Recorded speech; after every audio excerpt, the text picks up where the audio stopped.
A gunshot cracked through the air, and Reese Faulkner pulled hard on the reins, bringing his Mustang to a sudden halt on the dusty trail. His heart raced as he peered through the golden light of the late afternoon sun toward the source of the sound. New Mexico Territory, 1879. A man never knew what trouble he might stumble upon in this wild country. He'd been riding the boundaries of his ranch, the Broken Arrow, 15 miles outside Las Animas, Colorado, when the shot disrupted the peaceful landscape. At 32, Reese had weathered enough storms to know when to proceed with caution.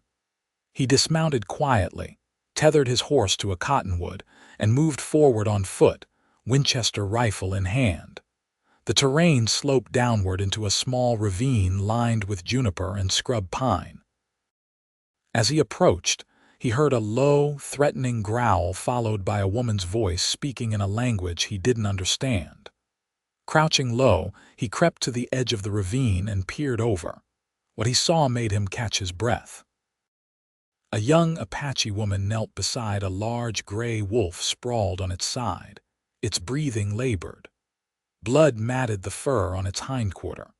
The woman wore a buckskin dress adorned with intricate beadwork, her long black hair falling in 2 braids over her shoulders.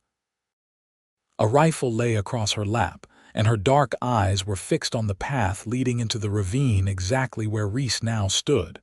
"Show yourself," she called out in perfect English, raising her rifle. "Or the next shot won't miss." Reese slowly stood, keeping his rifle pointed skyward. "I mean no harm," he called down to her. "I heard a shot and came to investigate." The woman's eyes narrowed with suspicion. "This is not your concern, white man." "You're on Broken Arrow land," Reese replied evenly. "That makes it my concern." The wolf whimpered, and the woman's attention momentarily shifted to the injured animal. She stroked its head with surprising tenderness before turning her fierce gaze back to Reese. "He is dying," she said. "Someone set traps along the creek. He freed himself, but the bullet came after." Reese took a cautious step down the slope. "May I approach?" After a moment's hesitation, the woman nodded once, though she kept her rifle ready. As Reese drew closer, he noted the wolf's magnificent size and the intelligent eyes that watched him warily despite its pain. The woman was younger than he'd first thought, perhaps 22 or 23, with high cheekbones and eyes as dark and fathomless as the night sky. "I'm Reese Faulkner," he said, kneeling a respectful distance from the wolf. "This is my ranch you're on." "I am Nayeli Mescalero," she replied, her chin lifting slightly. "This wolf is sacred to my people. He must not die." Reese examined the wound from where he knelt. "The bullet's still in there," he said, "and that leg needs tending. Can you heal him?"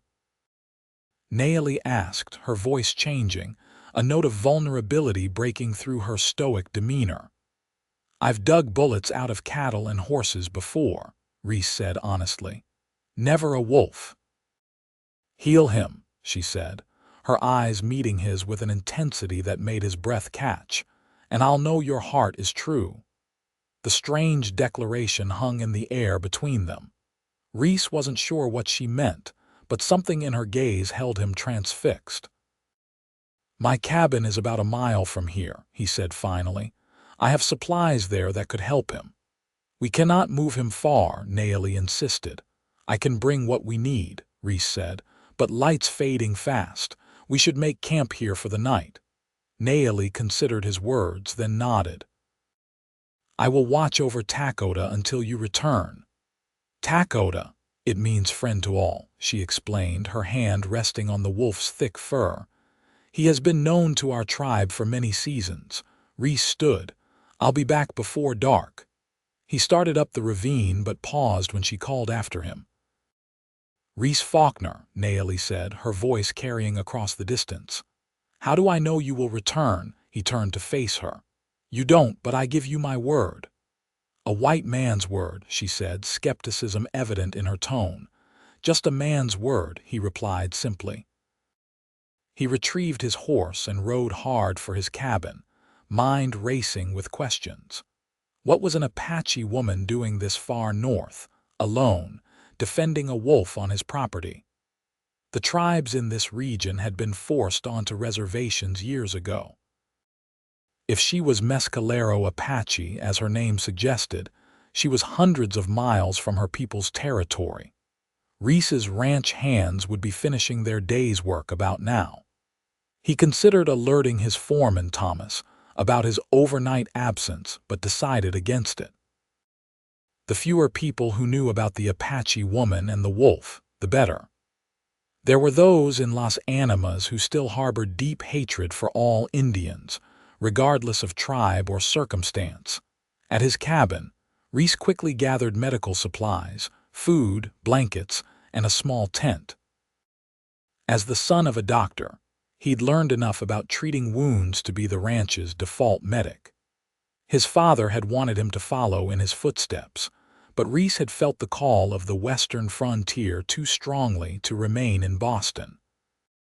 By the time he returned to the ravine, the sun had nearly set, painting the sky in brilliant oranges and purples. Nayeli had built a small fire, though she'd positioned it where it wouldn't be easily spotted from the trail. The wolf lay beside her, its eyes now closed, its breathing shallow. Dismounting, Reese approached with his supplies. "How is he?" "Weakening," Nayeli answered, her voice tight with concern. Reese unpacked his medical kit and knelt beside the wolf. "I'll need to clean the wound first, then extract the bullet. It will be painful for him." "He understands more than you know," Nayeli said.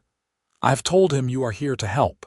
Reese met her gaze, wondering at the strange connection she seemed to have with the animal. "Can you hold him still?" She nodded, positioning herself at the wolf's head, speaking softly to it in her native tongue. The wolf's amber eyes opened, fixing on her face as if he understood every word. Reese cleansed his hands with whiskey from his flask, then poured some over his instruments. With gentle but firm hands, he cleaned the wound, revealing a nasty gash where a bullet had torn into the wolf's hind leg. "Bullets deep," he murmured, more to himself than to Nayeli. "But it doesn't look like it hit bone." Working by firelight made the task more difficult, but Reese's hands were steady as he probed the wound with forceps. The wolf jerked and growled, but Nayeli held him firmly, continuing her soft murmurs. After what seemed an eternity, Reese extracted the bullet, a .44 caliber round that had flattened on impact. "Got it," he said with satisfaction, dropping the bloody slug into his palm. He cleaned the wound thoroughly, applied a poultice of herbs he'd learned about from an old trapper, and wrapped the leg with clean bandages. Throughout the procedure, Nayeli watched his every move, her face unreadable in the flickering light. "He needs rest now," Reese said, washing the blood from his hands. "And water if he'll drink." Nayeli nodded, stroking the wolf's head. "You have gentle hands for a rancher," she observed. "My father was a doctor," Reese explained, settling back on his heels. "I picked up a few things before heading west." "Why did you leave your home?" she asked, her dark eyes reflecting the firelight. Reese gazed into the flames, considering his answer. "I wanted to build something of my own," he said finally. "Something that would last, and have you." He smiled faintly. "Still working on it. 7 years on this land, and there's always more to do." As the night deepened around them, they shared a simple meal of jerky, biscuits, and coffee from Reese's provisions. The wolf slept, his breathing steadier now. "You should rest," Reese told Nayeli, setting up the small tent he'd brought. "I'll keep watch." She hesitated, clearly reluctant to leave the wolf's side. "I cannot sleep while Takota suffers." "Then we'll both watch over him," Reese said, spreading a blanket near the fire. "But at least take the tent." After a moment's consideration, Nayeli shook her head. "My place is here, under the stars with Takota." They sat in companionable silence for a time, the crackling fire and the soft sounds of the night enveloping them. Reese couldn't help but study her profile as she gazed at the injured wolf. There was something both fierce and vulnerable about her that stirred something within him. "Why is this wolf so important to you?" he asked finally. Nayeli was quiet for so long that Reese thought she might not answer. When she spoke, her voice was low and melodious. "The wolf has been my guardian since I was a child," she said. "When I was 7 winters old, I became lost in the mountains. For 3 days I wandered, hungry and afraid. On the 3rd night, this wolf found me. He led me to water, then to a place where berries grew thick on bushes. He stayed with me until my father's search party found us." "The same wolf?" Reese asked, incredulous. "After all these years," she nodded solemnly. "He has the same markings, the same spirit. My people believe some animals carry the souls of our ancestors. Takoda has watched over me in times of great need." "And what need brings you so far from your people now?" Reese asked gently. Nayeli's expression closed like a door shutting. "That is not for you to know, Reese Faulkner." He nodded, respecting her privacy despite his curiosity. "Fair enough." The hours passed slowly. Eventually, Nayeli dozed off, her head resting on her arm near Takoda's massive head. Reese watched them both, adding wood to the fire as needed, keeping his rifle close. The night was peaceful, but the frontier had taught him never to take safety for granted.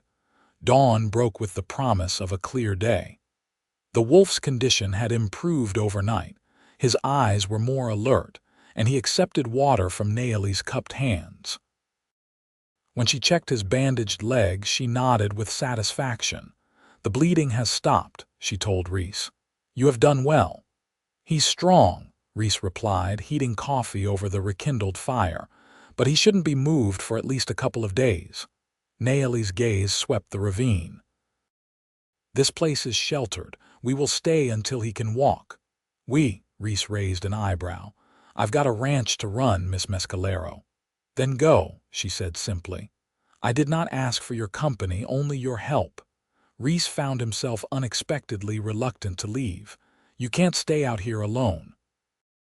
"I have been alone for many moons," she replied. "Takoda and I will manage." "At least let me bring you proper supplies," Reese insisted. "Food, water, more bandages." Nayeli studied him as if trying to discern his motives. "Why would you do this?" "Because it's the right thing to do," he answered honestly. A faint smile touched her lips for the first time. "Perhaps your heart is true after all, Reese Faulkner." Those words stirred something inside him, a feeling he couldn't quite name. "I'll be back by midday," he promised. He rode back to the ranch at a steady pace, mind filled with thoughts of the mysterious woman and her wolf. At the main house, he collected the supplies he'd promised, plus a few extras: a proper cooking pot, a canteen of fresh water, and one of his winter blankets. Thomas, his foreman, caught him as he was loading the items onto his horse. "Everything all right, boss? You didn't come in last night?" "Just checking the northern boundary," Reese replied, keeping his tone casual. "Thought I heard gunshots yesterday. Camped out to keep watch." Thomas frowned. "Rustlers again?" "Don't think so. Probably just a hunter straying onto our land." Reese secured the last bundle. "I'll be out again today, maybe overnight. You can handle things here, always do," Thomas said with a nod, though his eyes reflected curiosity about Reese's unusual behavior. "Good man." Reese mounted his horse. "I'll be back tomorrow for sure." As he rode away, Reese pondered his own actions. Why was he so concerned about an Apache woman and a wolf? He'd built the broken arrow through hard work and sound judgment. Getting involved with a stray Indian, especially a woman, could only lead to complications. Yet something about Nayeli called to him, a kinship he couldn't explain. When he returned to the ravine, he found Nayeli bathing Takoda's face with water from a nearby creek. The wolf looked stronger, his eyes tracking Reese's approach with alert intelligence. "Your friend seems to be improving," Reese observed, dismounting and unloading the supplies. "He is healing quickly," Nayeli confirmed. "The spirits favor him." "Or maybe it was the whiskey I poured in his wound," Reese replied with a wry smile. Nayeli's lips curved slightly. "Perhaps both." As they organized the supplies Reese had brought, he noticed Nayeli watching him with a thoughtful expression. "What?" he asked. "You are not like other white men I have known," she said. "Is that good or bad? I have not decided yet." Her tone was serious, but there was a hint of warmth in her eyes that hadn't been there before. Over the next few hours, they established a comfortable routine. Reese built a more substantial shelter using branches and the blankets he'd brought. Nayeli prepared a simple stew with rabbits she'd snared and roots she'd gathered. Takoda rested, occasionally rising to drink water or accept morsels of meat from Nayeli's hand. As the sun began its descent, Reese found himself reluctant to return to his ranch. "I could stay another night," he offered, "to make sure Takoda continues to improve." Nayeli looked at him with those penetrating dark eyes. "You neglect your ranch for a wolf and an Apache woman. Your men will wonder." "Let them wonder," Reese said, settling himself by the fire. "Thomas can handle things." "You trust this man with my life," Reese affirmed. "He's been with me since I claimed this land." Nayeli nodded thoughtfully. "It is good to have loyal friends." As darkness fell, they sat side by side, watching the flames dance. The night was cool, and Nayeli wrapped one of the blankets around her shoulders. In the firelight, with her guard lowered, she looked young and vulnerable. "Will you tell me now why you're so far from your people?" Reese asked quietly. Nayeli was silent for a long moment. When she spoke, her voice was tinged with sadness.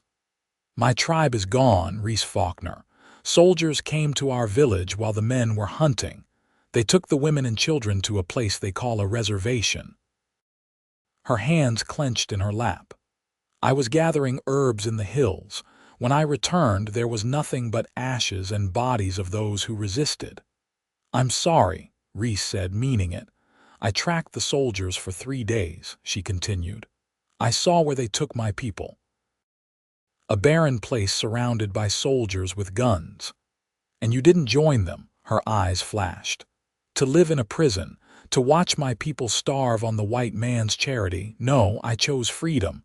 "Freedom is a lonely path," Reese observed softly. "Yes," she acknowledged. "But I carry my people's stories, their knowledge. Someday, perhaps, I will find others who have escaped or fled other reservations." "And Takoda, how did you find him again after all these years?" A ghost of a smile touched her lips. "He found me, as he always does when I need him most. 3 moons ago, as I made camp in the mountains to the west, he appeared at the edge of my fire. He has traveled with me since." "Until someone shot him," Reese said grimly. "A trapper," Nayeli confirmed. "I saw him setting his lines along the creek 2 days ago. When Takoda was caught in one of his traps, the man came with his gun." Her eyes hardened. "He will set no more traps." The implication was clear, and Reese felt a chill that had nothing to do with the night air. This woman was not only beautiful but deadly when protecting those she cared for. "There will be others," he warned. "This country is filling up with settlers, trappers, miners." "I know," she said simply. "Each year there are fewer places for my people or for wolves." They fell silent, each lost in thought. After a while, Nayeli began to sing softly, a haunting melody in her native tongue. Reese listened, entranced by the rise and fall of her voice. Even Takoda lifted his head, ears perked forward. "What does it mean?" Reese asked when she finished. "It is a healing song," she explained. "A prayer to the spirits to make Takoda strong again." "It's beautiful," Reese said honestly. Their eyes met across the fire, and for a moment, Something passed between them, a recognition, perhaps, of kindred spirits despite their different worlds. The moment was broken when Takoda suddenly growled, his hackles rising. Nayeli was on her feet in an instant, rifle in hand. Reese grabbed his Winchester, scanning the darkness beyond their camp. "What is it?" he whispered. "Someone comes," Nayeli replied, her voice equally low. They stood back to back, weapons ready, as the sound of approaching horses reached their ears. Reese's mind raced. Who would be riding in this remote area after dark? "Boss," Thomas's familiar voice called out. "You out here?" Reese lowered his rifle slightly but didn't relax completely. "Over here, Thomas. Approach slowly." Two riders emerged from the darkness, Thomas and Lewis, one of the younger ranch hands. They pulled up short when they saw Nayeli standing beside Reese, her rifle still raised. "What's going on, Reese?" Thomas asked, his eyes fixed warily on Nayeli and the growling wolf. "Everything's fine," Reese said firmly. "This is Nayeli. I've been helping her with her injured wolf." Thomas dismounted cautiously, keeping his distance from Takoda. "That's why you've been disappearing." "For an Indian woman and her pet." "He is not a pet," Nayeli said coldly. "Takoda was shot by a trapper," Reese explained. "I've been tending to his wounds. What brings you out here, Thomas?" "Riders came to the ranch looking for you," Thomas said. "Marshal Bennett and 3 deputies. Said they're tracking an Apache woman who killed a trapper up near Pine Creek 3 days ago." Reese felt Nayeli tense beside him. "And what did you tell them?" "That you were checking the northern boundary," Thomas replied. "They're camping at the ranch tonight, plan to continue their search at first light." His gaze shifted between Reese and Nayeli. "Boss, what have you gotten yourself into?" "Nothing that concerns the law," Reese said firmly.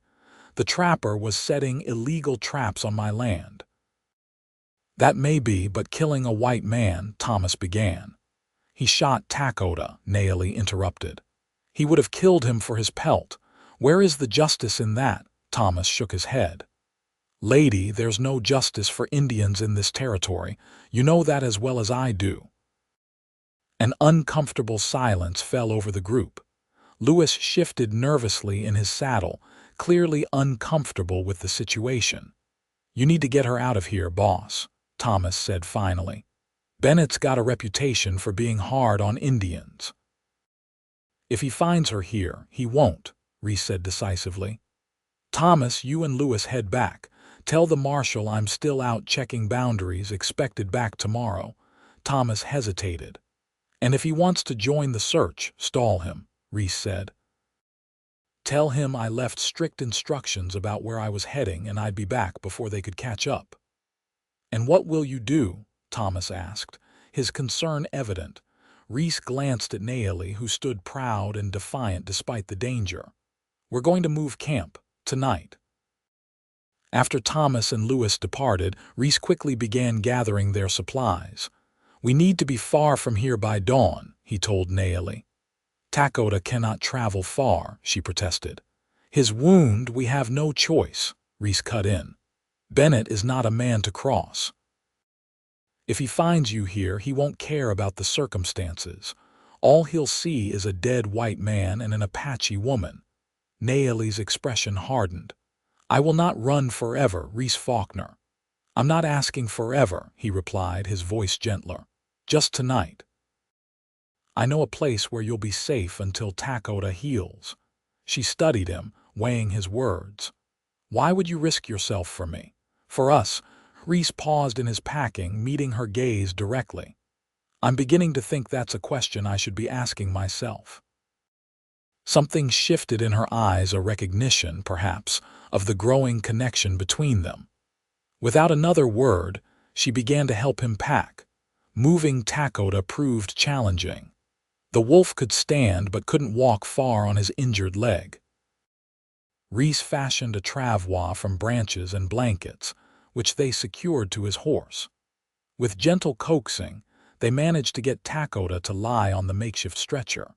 They traveled slowly through the night, following game trails and dry creek beds to avoid leaving obvious tracks. Reese led them deep into the western portion of his property, toward a secluded canyon where a small cabin stood, a lined shack he'd built for winter cattle operations that was rarely used in summer. By the time they reached the cabin, the eastern sky was beginning to lighten. The simple one-room structure was dusty but sound, with a stone fireplace and basic furnishings. "No one comes here this time of year," Reese explained as he helped ease Takoda from the travois to a spot near the fireplace.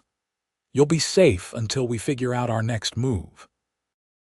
Nayeli stood in the center of the cabin, taking in her surroundings with a wary eye.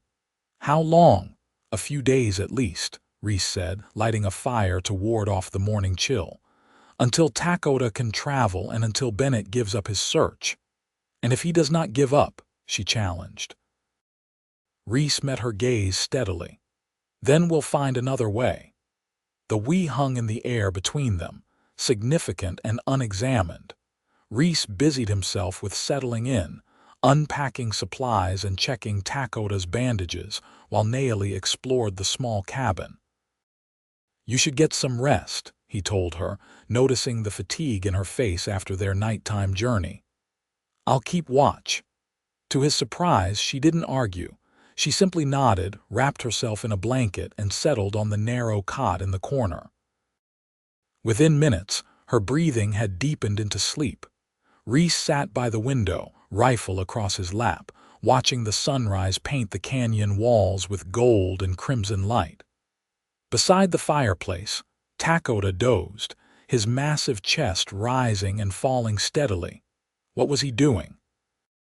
Harboring a fugitive, defying the law, risking everything he'd built for a woman he barely knew and her wolf. It defied all logic. Yet sitting there, watching over Nayeli's sleeping form, Reese felt more certainty than he had in years. Whatever this was, whatever it meant, he couldn't turn away from it. He must have dozed off himself, for he woke with a start to find the cabin filled with midday light and Nayeli kneeling beside Takoda, changing his bandages.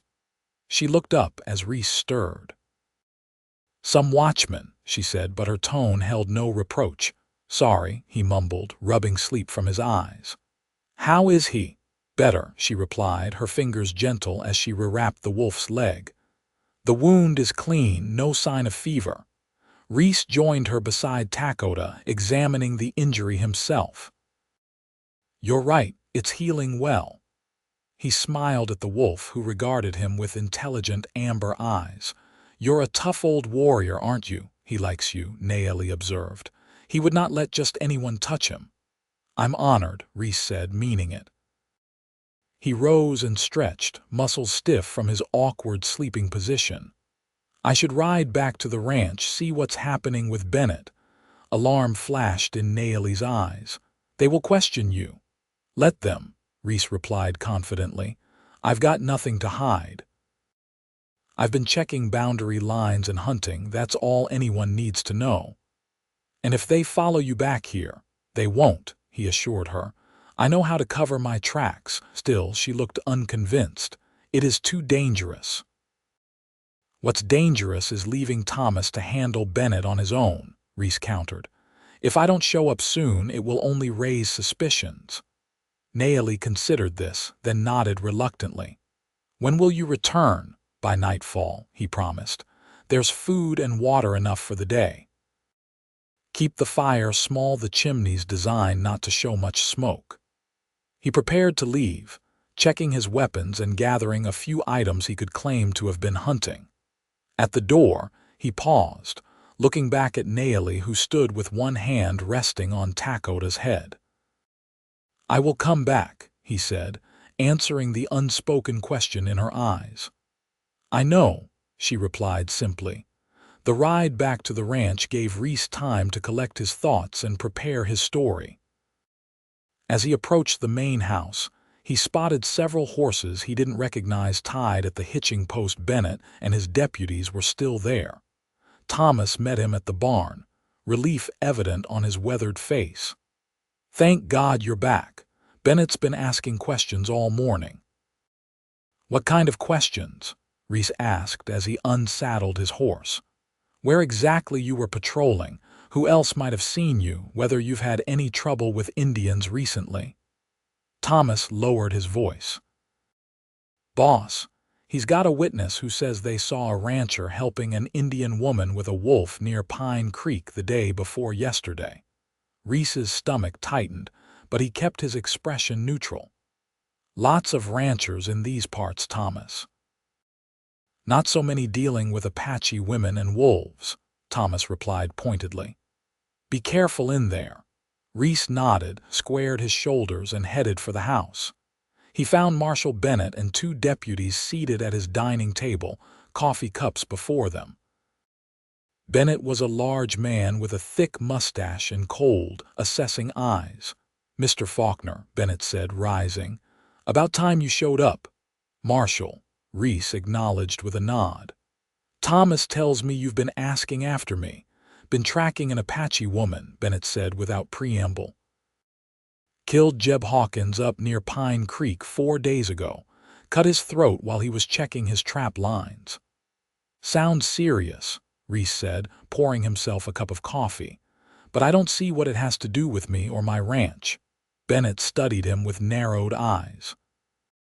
Witness saw a rancher helping an Indian woman with a wounded wolf, woman matching the description of our killer. That's so. Reese took a sip of coffee. Well, I've been checking my northern boundary for the past 2 days. Haven't seen any Apache women or wolves. Mind if we take a look around your property? Bennett asked, though it wasn't really a question. It's a big spread, Marshal, Reese replied evenly. 15,000 acres. You got a specific area in mind. Let's start with where you've been the last couple days, Bennett suggested. Seems like a logical place. Reese set down his cup. I'd be happy to show you around, but it'll have to wait until morning. I've been in the saddle since dawn and my horse needs rest. Bennett's jaw tightened. This is an official investigation, Faulkner. That woman is dangerous. And my cooperation is voluntary, Marshal, Reese countered. Unless you've got a warrant to search my property. The two men stared at each other, tension crackling between them. Finally, Bennett gave a curt nod. First light tomorrow, he said. We ride out together. Looking forward to it, Reese replied with a smile that didn't reach his eyes. After Bennett and his deputies left to return to their camp near the bunkhouse, Thomas approached Reese. You're playing a dangerous game, the foreman warned. I know what I'm doing, Reese insisted. Thomas shook his head. Do you? Because from where I'm standing, it looks like you're risking everything for a woman you just met. It's not that simple, Reese said. It never is, Thomas replied with a sigh. Just tell me this, is she worth it? Reese thought of Nayeli's fierce courage, her gentle hands tending to Takoda, the rare smile that transformed her face. Yes, he said simply, she is. Thomas studied him for a long moment, then nodded. All right then, what's the plan? Reese outlined his strategy for the morning's search, leading Bennett on a lengthy tour of the northern boundary, far from the western canyon where Nayeli and Takoda were hidden. Meanwhile, he needed Thomas to take supplies to the line shack after dark. And what happens after Bennett gives up? Thomas asked. She can't stay hidden forever. One problem at a time, Reese replied, though the same question had been nagging at him since he left Nayeli that morning. After dinner, Reese slipped away to the barn, preparing a pack horse with supplies. Thomas joined him, bringing additional items: food, medical supplies, and a rifle. For the lady, Thomas explained, handing the weapon to Reese. Sounds like she knows how to use one. That she does, Reese agreed, securing the rifle to the pack. Thank you, Thomas. I know I'm asking a lot. The older man shrugged. Been with you 7 years, boss. Never seen you like this about anyone. Figure there must be something special about her. There is, Reese said softly. Something I can't quite explain. Thomas mounted his horse, taking the lead rope of the pack animal. "Better not try, then. Some things don't need explaining." As Thomas rode off into the darkness toward the western canyon, Reese returned to the house to prepare for the next day's charade. He laid out maps, planning the route that would keep Bennett far from Nayeli's hiding place. Morning came too quickly. Bennett and his deputies arrived at dawn, ready to begin their search. Reese led them north, pointing out landmarks and boundaries, answering questions with careful half-truths. The day stretched long and hot as they combed the northern reaches of the Broken Arrow. "No sign of any camp," Bennett admitted grudgingly as the sun began its western descent. "Your boundary looks clear, Faulkner." "Told you," Reese replied. "No Apache women or wolves around here." Bennett wasn't ready to give up entirely. "What about the western section?" "We haven't checked there yet. Nothing out there but scrub and rock," Reese said dismissively. "Barely enough grazing for summer cattle. That's why I was checking the northern pastures, better grass there." The marshal looked unconvinced but also weary after a long day in the saddle. "We'll check the western boundary tomorrow," he decided. "Suit yourself," Reese said with a shrug. "Though you might want to check with the Wilkins spread to the east. Their property borders Pine Creek where your trapper was killed." Bennett considered this. "Might be worth looking into." "We'll start there, then swing back to check your western section." Reese nodded, hiding his relief. "Sounds like a plan." They returned to the ranch house at dusk. Bennett and his deputies retired to the bunkhouse where they'd set up temporary quarters. As soon as they were out of sight, Reese slipped away to the barn, saddled his horse, and rode into the gathering darkness. He approached the lined shack cautiously, alert for any sign that Bennett might have sent someone ahead. The cabin appeared undisturbed, a faint glow of firelight visible through the shuttered window. He dismounted and approached on foot, tapping lightly on the door. "Nayeli," he called softly. "It's Reese." The door opened to reveal Nayeli, rifle in hand, her face lighting with relief at the sight of him. "You came back," she said. "I promised I would," he replied, stepping inside. Takoda greeted him with a soft woof, the wolf's tail swishing against the floor. Reese was amazed at the animal's improvement. He was standing more confidently, putting weight on his injured leg. "He grows stronger," Nayeli said, following Reese's gaze.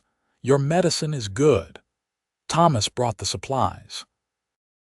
Reese asked, noticing the fresh provisions stacked neatly in one corner. Nayeli nodded. "He is a loyal friend." "The best," Reese agreed, settling into the cabin's single chair. Bennett and his deputies searched the northern section today. They plan to check the Wilkins ranch tomorrow, then head this way. Alarm flashed across Nayeli's face. "We must leave." "Not tonight," Reese said. "It's too dangerous to move in the dark and Takoda needs more time. We have until tomorrow afternoon at least." "And then?" she challenged. "Where can we go that they will not follow?" The question hung between them, heavy with implications.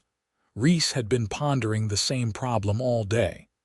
"I have a friend," he said finally. "Carlos Vasquez. He runs cattle in the mountains near the Colorado-New Mexico border. His wife is Pueblo Indian. They might take you in until this blows over." "And how far is this place?" 2 days hard ride," Reese admitted, "but Bennett won't think to look there." Nayeli was quiet for a long moment, her dark eyes studying him intently. "Why are you doing this, Reese Faulkner? Why risk everything for me?" It was the question he'd been asking himself since he first found her in that ravine. Looking at her now, firelight playing across her proud features, he finally admitted the truth to her and to himself. "Because from the moment I saw you with Takoda, something changed," he said quietly. "You asked me to heal him and you said you'd know if my heart was true. Well, I think you were right. Something about helping that wolf, about seeing how you cared for him. It revealed something I've been missing. "And what is that?" she asked, her voice barely above a whisper. "Purpose beyond myself," Reese said simply. "All these years I've been building this ranch, accumulating land and cattle. But for what? There's no family to share it with, no greater meaning to it all." Nayeli moved closer, her expression softening. "And you think helping an Apache fugitive gives you this meaning?" "I think meeting you has shown me possibilities I hadn't considered," he replied honestly. "That maybe there's more to life than property lines and cattle counts." A smile touched her lips. "You are a strange white man, Reese Faulkner." "So I've been told," he said, returning her smile. The moment stretched between them, charged with unspoken feelings. Then Nayeli turned away, busying herself with tending the fire. "We should rest," she said. "If we must travel tomorrow, we need our strength." Reese nodded, though sleep seemed impossible with his mind racing through plans and contingencies. He stretched out on his bedroll near the door while Nayeli took the cot, Takoda settling on the floor between them like a guardian. Despite his churning thoughts, exhaustion soon pulled Reese into a deep sleep. He dreamed of running with wolves under a full moon, Nayeli at his side, both of them free and wild in the vast landscape. He woke at first light, instantly alert. Nayeli was already up, her bedroll neatly packed, tending to Takoda's bandages. The wolf looked remarkably improved, standing steadily and testing his weight on the injured leg. "He's healing well," Reese observed, sitting up. "Strong animal, strong spirit," Nayeli corrected. She finished her task and rose gracefully. "We should leave soon." Reese nodded. "I need to return to the ranch first, make sure Bennett is heading toward the Wilkins place as planned. I'll come back with horses for both of you by midday." Nayeli's brow furrowed. "It is too dangerous." "If they follow you, they won't," Reese assured her. "I know this land better than they ever could." He paused, studying her concerned face. "Do you trust me, Nayeli?" She met his gaze steadily. "Yes," she said simply. "I do." The admission warmed him more than he expected. "Then be ready to ride when I return." Reese rode hard for the ranch, arriving as the morning activities were getting underway. Thomas met him at the barn, concern etched on his weathered face. "Bennett's men were asking questions about where you spent the night," the foreman reported in a low voice. "I told them you sometimes sleep out under the stars when you're thinking through ranch problems." "Good thinking," Reese said, dismounting. "Where are they now?" "Having breakfast in the cookhouse. They're planning to ride out to the Wilkins place in about an hour." Reese nodded. "Perfect. I need to gather a few things, then I'll join them, see them off the property." Thomas grabbed his arm as he turned to go. "What's your plan, boss?" "For the woman and the wolf, taking them south," Reese replied quietly, "to Carlos Vasquez's place." Thomas's eyebrows rose.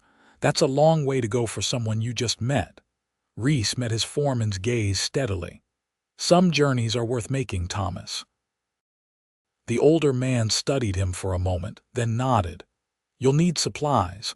I'll have them ready in 30 minutes back of the barn." "Thank you," Reese said, clapping him on the shoulder, "for everything." As promised, Reese joined Bennett and his deputies as they prepared to ride out. The marshal eyed him with suspicion. "Heard you didn't sleep in your own bed last night, Faulkner," Bennett remarked. Reese shrugged. "Sometimes I prefer the open sky, helps me think." "About what?" Bennett pressed. "Cattle prices, water rights, the usual rancher concerns," Reese replied easily. "Ready to head to the Wilkins place?"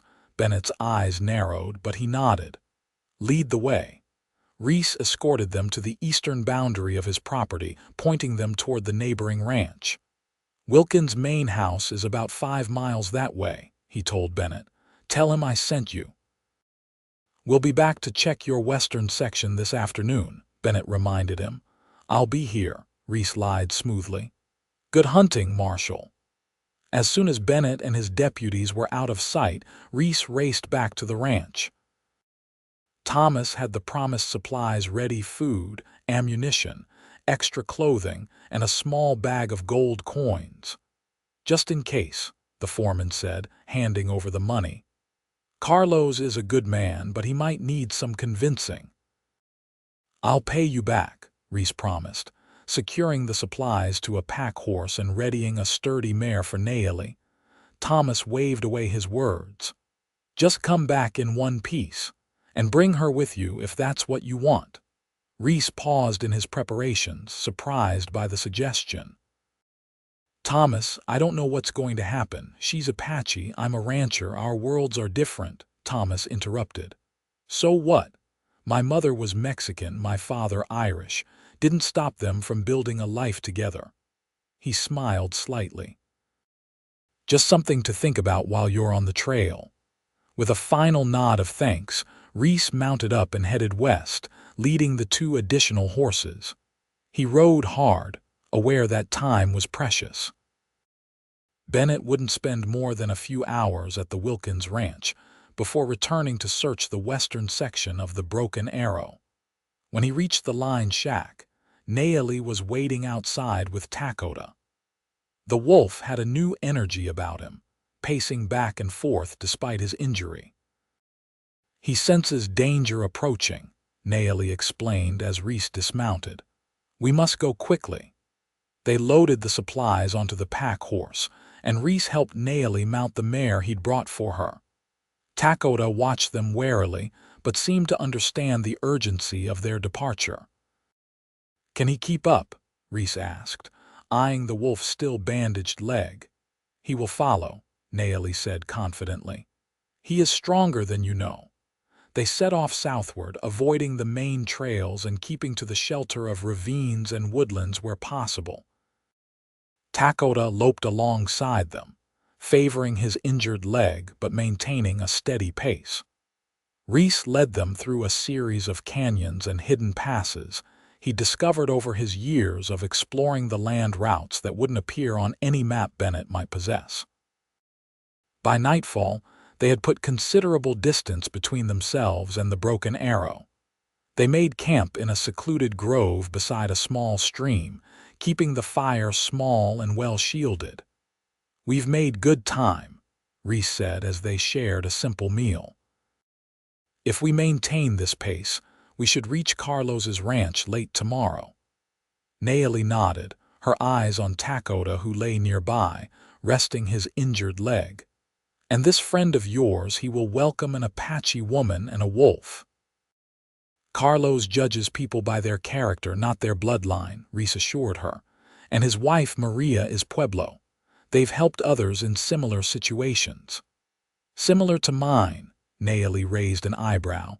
"Fugitives from your law, people caught between worlds," Reese clarified. "The frontier is changing, Nayeli. The old ways are disappearing, for better or worse." "For worse," she said firmly. "Your people bring disease, destruction. They kill the buffalo, poison the rivers with their mining." "Not all settlers are the same," Reese argued gently. "Some of us try to live in harmony with the land." "Try," she repeated skeptically. "Yet you fence the open plains, dam the rivers, cut down forests for your towns and railroads."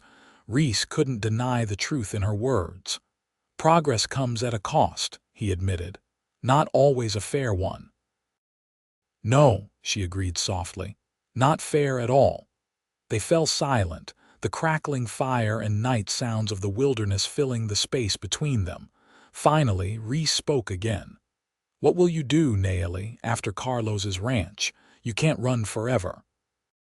She gazed into the flames, her expression distant. "There are others like me, Apache, Comanche, Kiowa, who refuse the reservations. Some have found refuge in Mexico or in the deepest canyons where soldiers fear to go. Perhaps I will find them." "A hard life," Reese observed. "A free life," she countered. "What would you have me do? Surrender to men like Bennett, live penned like cattle on barren land?" "No," Reese said quickly. "That's not what I meant." He hesitated, then continued. There might be another way. Nayeli looked at him questioningly. My ranch, he said simply. It's large with many hidden places like the canyon where the line shack stands. You could stay there, you and Takoda. Surprise registered on her face. Why would you offer this? Because, Reese began, then stopped, searching for the right words. Because I care what happens to you. Because in just these few days, you've come to mean something to me that I can't quite explain. Nayeli studied him, her dark eyes reflecting the firelight. And what would your people say?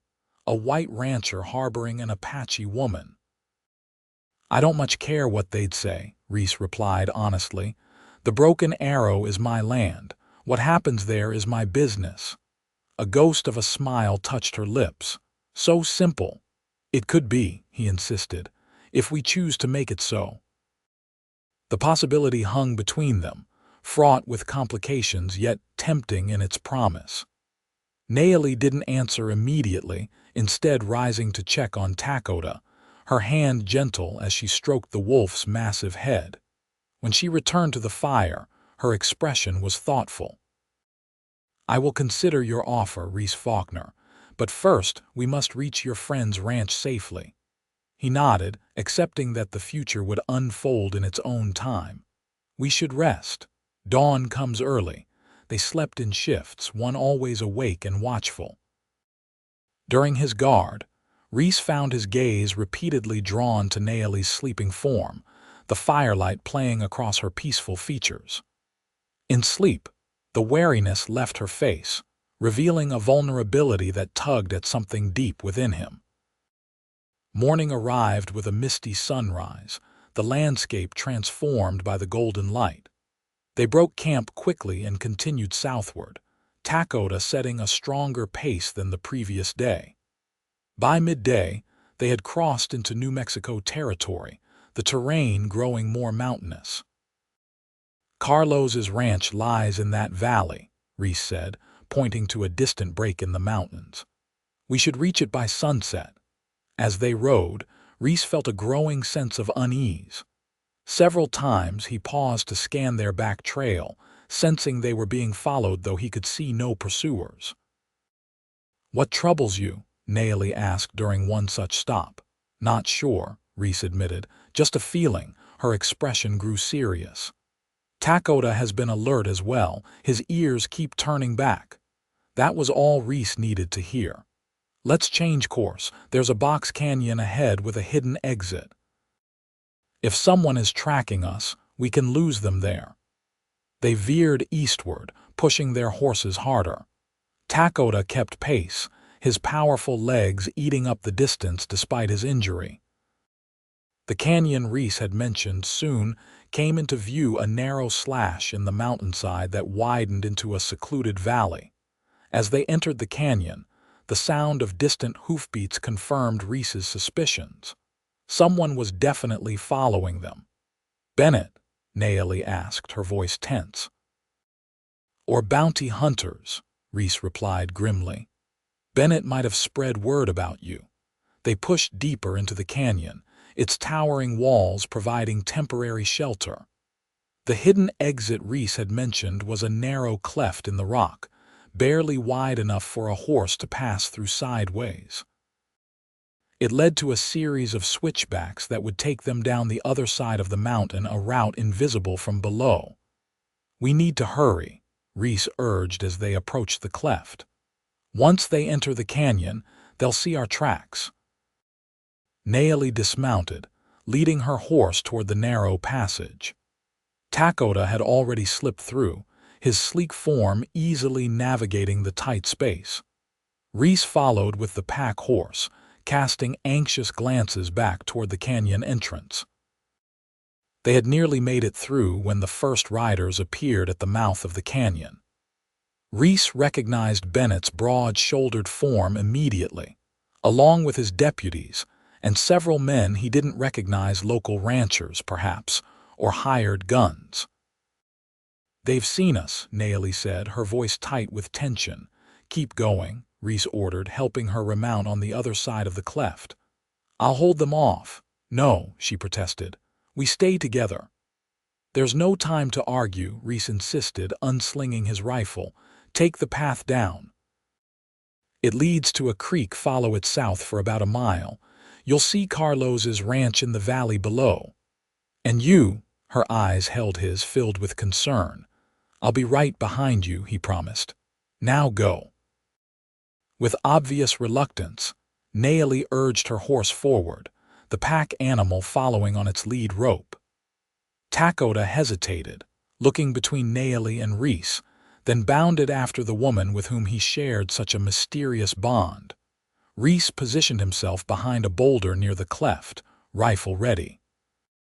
Bennett and his men had spotted the narrow passage and were riding hard toward it.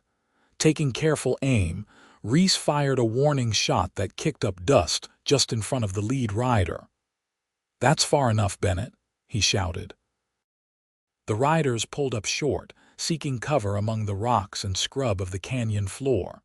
Bennett's voice carried clearly in the enclosed space. "Faulkner, you're harboring a murderer. Come to your senses, man." She was defending herself and the wolf, Reese called back. "Hawkins was trespassing on my land, setting illegal traps." "That's for a court to decide," Bennett replied. "Send her out, and maybe the judge will go easy on you."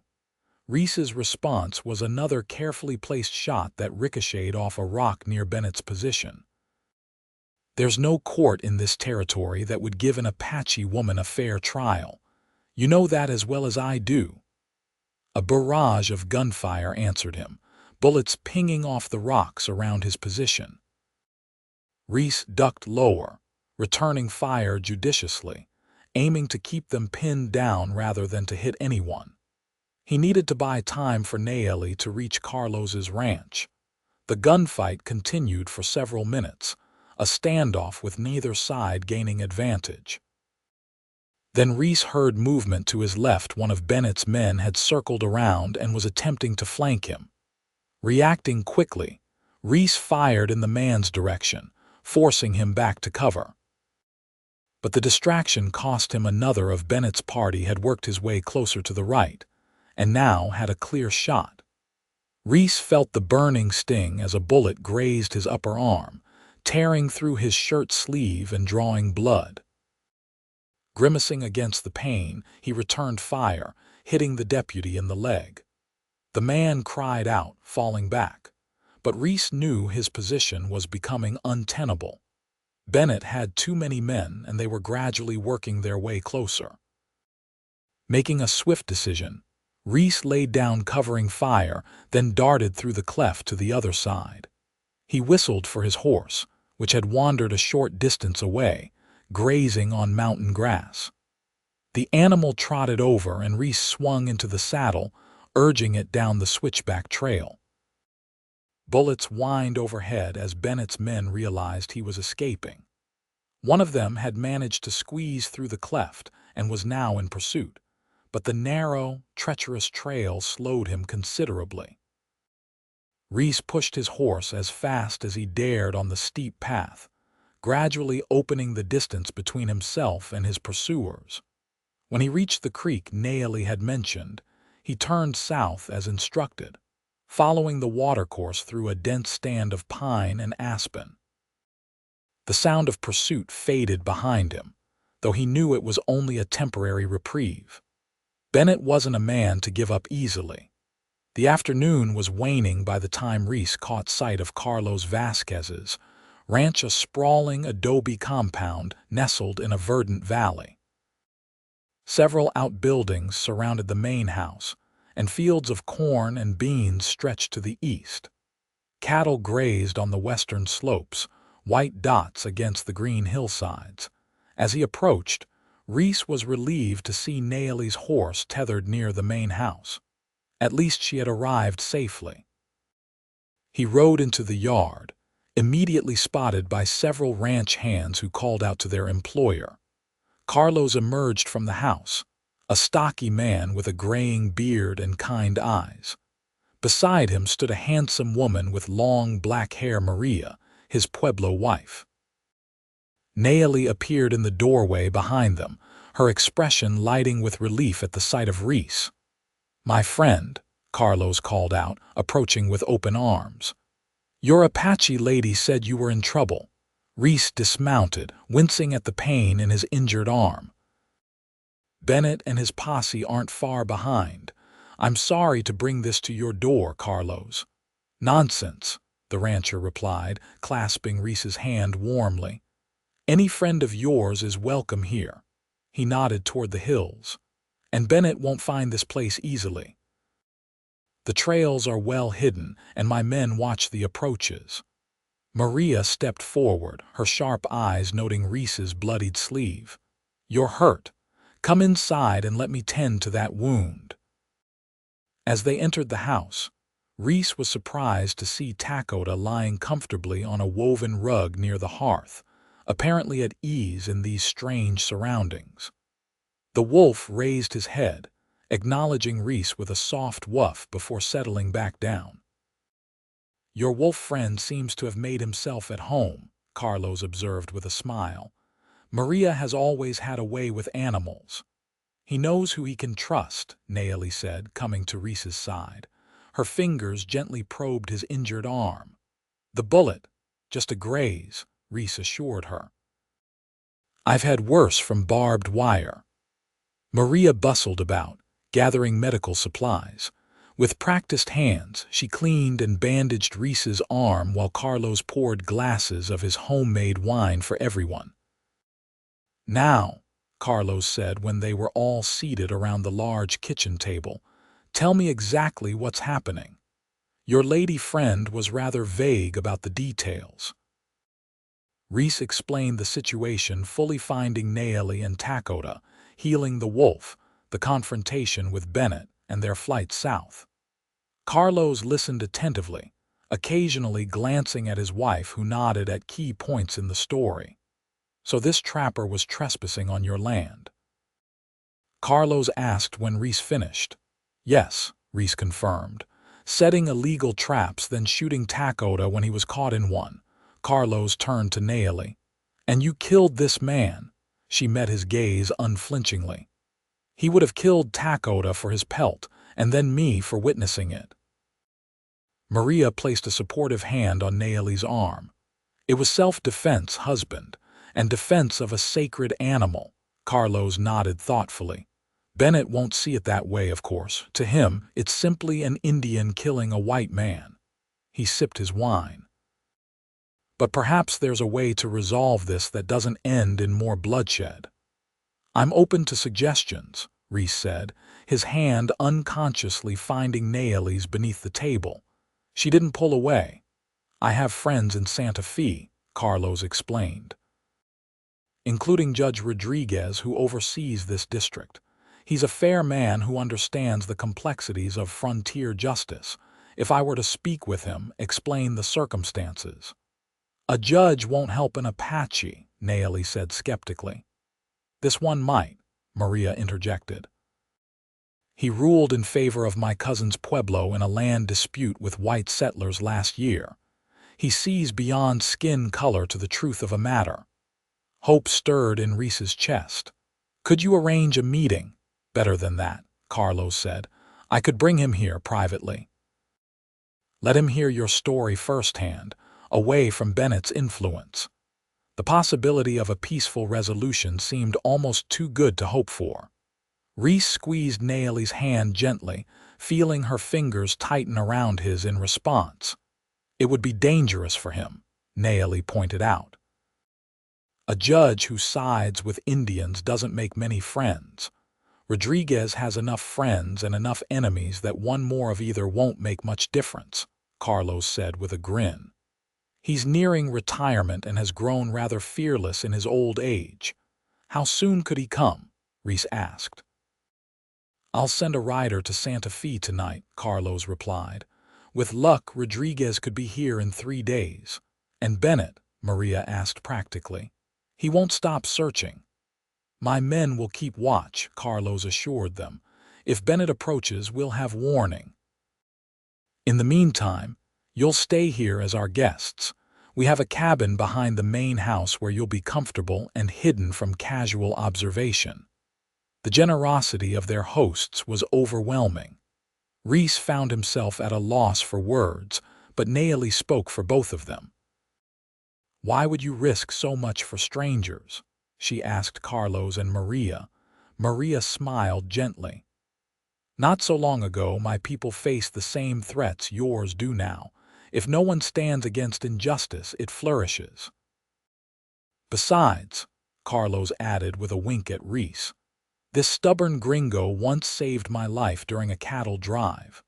I've been waiting years to repay the debt." Dinner that evening was a surprisingly cheerful affair, despite the circumstances that had brought them to Carlos's ranch. The food was plentiful, the wine flowing freely, and the conversation ranging from cattle prices to ancient Pueblo legends that Maria shared with obvious delight. Even Takota was included, accepting choice morsels from Maria's hand with dignified appreciation. After the meal, Carlos showed them to the promised cabin, a snug one-room structure with a stone fireplace, comfortable bed, and sitting area. It stood in a grove of cottonwoods behind the main house, well hidden from the main approach to the ranch. "It's not fancy," Carlos apologized, "but it's private. My men know not to come near unless invited." "It's perfect," Reese assured his friend. "We're grateful for your hospitality." Once alone, Reese and Nayeli settled into the cabin, Takota claiming a spot near the hearth where Maria had thoughtfully placed a thick blanket for him. An awkward silence fell between them as they faced the reality of sharing the small space. "I can sleep outside," Reese offered, nodding toward the porch. "The nights are mild enough." Nayeli shook her head. "Your arm needs rest to heal properly. The bed is large enough for both of us." A hint of challenge entered her voice. "Unless you fear sleeping beside an Apache woman." "The only thing I fear," Reese replied with a small smile, "is that you might steal the blankets." She laughed then, a clear, musical sound that transformed her face and sent a warm current through Reese's body. It was the first time he'd heard her truly laugh, and the effect was captivating. "I make no promises about the blankets," she said, her eyes twinkling. "My people are known for being accomplished thieves, after all." "So I've heard," Reese replied, enjoying this glimpse of playfulness beneath her usually serious demeanor. "I'll sleep with one eye open." As they prepared for bed, Reese found himself acutely aware of Nayeli's presence, the graceful way she moved, the scent of sage and wildflowers that seemed to cling to her skin, the soft sounds of her breathing. When they finally lay down, side by side but not touching, the small bed seemed both too large and not large enough. "You think Carlos's plan will work?" Nayeli asked after a time, her voice low in the darkness. "Will this judge really help us?" "If anyone can convince him, it's Carlos," Reese replied, "but even if he doesn't."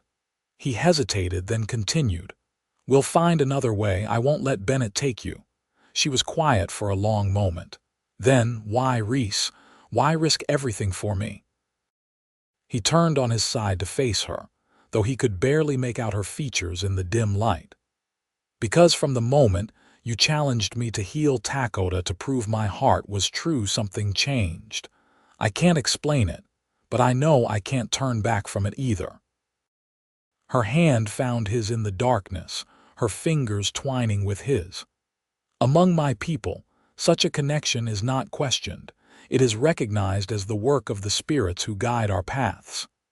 "And what do your spirits tell you about us?" Reese asked softly. "That our meeting was no accident," she replied.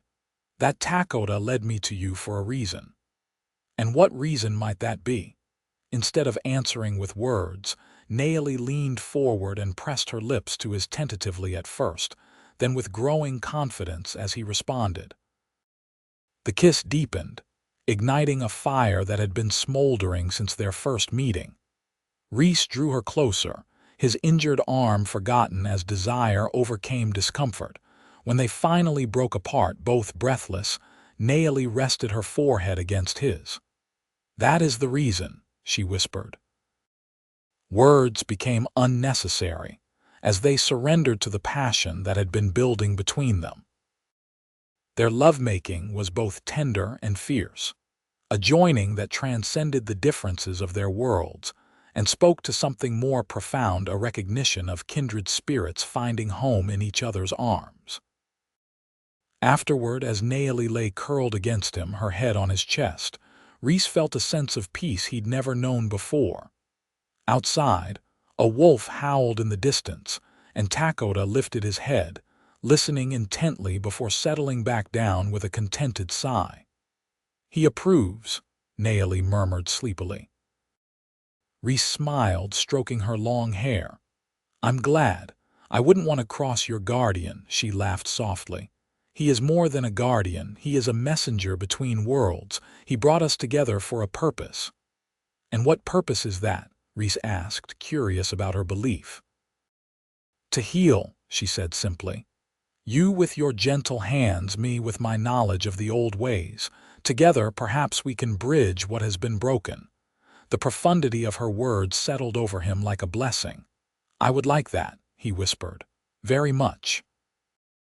They fell asleep in each other's arms, their futures still uncertain but their hearts aligned in a shared vision of possibility. The next 3 days passed in a kind of suspended reality. Bennett and his posse were reportedly searching the surrounding area, but Carlos's men kept them at a safe distance from the ranch. Reese and Nayeli remained close to the cabin, venturing out only at dusk to stretch their legs and give Takoda exercise. The wolf's recovery continued to impress everyone.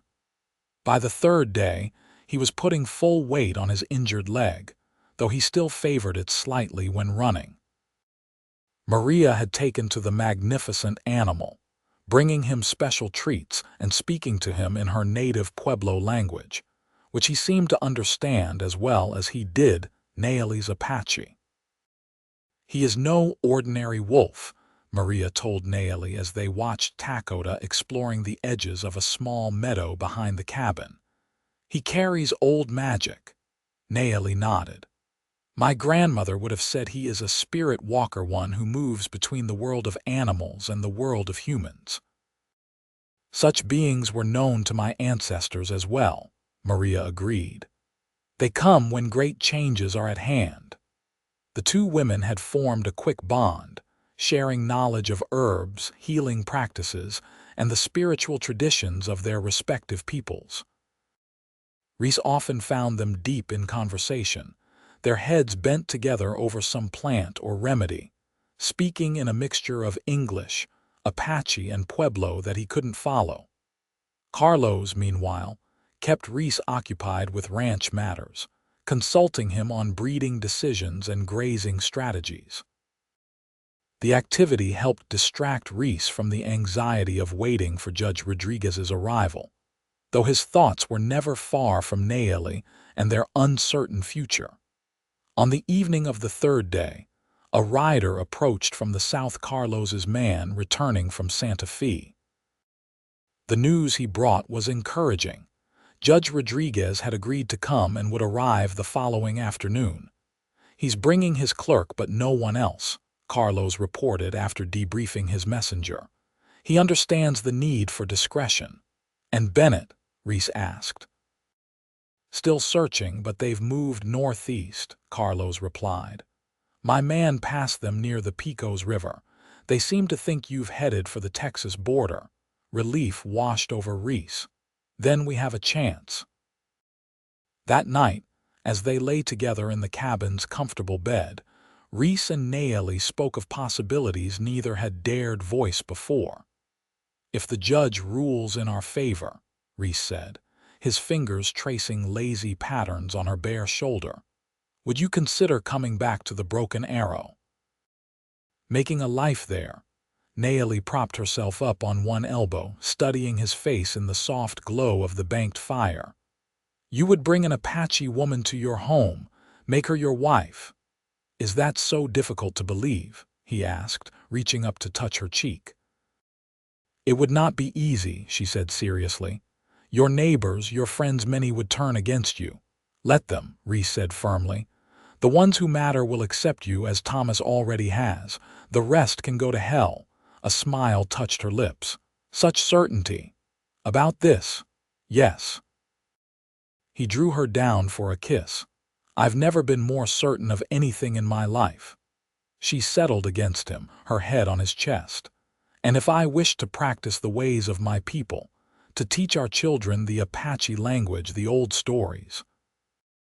The casual mention of children, their children, sent a surge of emotion through Reese. I would want that, he said softly. I would want them to know both worlds, to be proud of all their heritage. Nayeli was quiet for a long moment, her fingers drawing small circles on his chest. Then yes, she said finally. If the judge allows it, I will return with you to the Broken Arrow. She lifted her head to meet his gaze. And Takoda comes with us, Reese laughed. I wouldn't have it any other way, though I suspect Thomas might have something to say about a wolf in the bunkhouse. Takoda prefers the open air, she assured him with a smile. And he is a good hunter. He will earn his keep. They fell asleep making plans for the ranch, for their future together, for the life they might build that bridged their different worlds. The uncertainty of the judge's ruling hovered at the edges of their dreams, but couldn't diminish the hope that had taken root between them. Judge Emilio Rodriguez arrived the following afternoon as promised, accompanied only by his clerk, a serious young man who carried a leather portfolio and spoke little.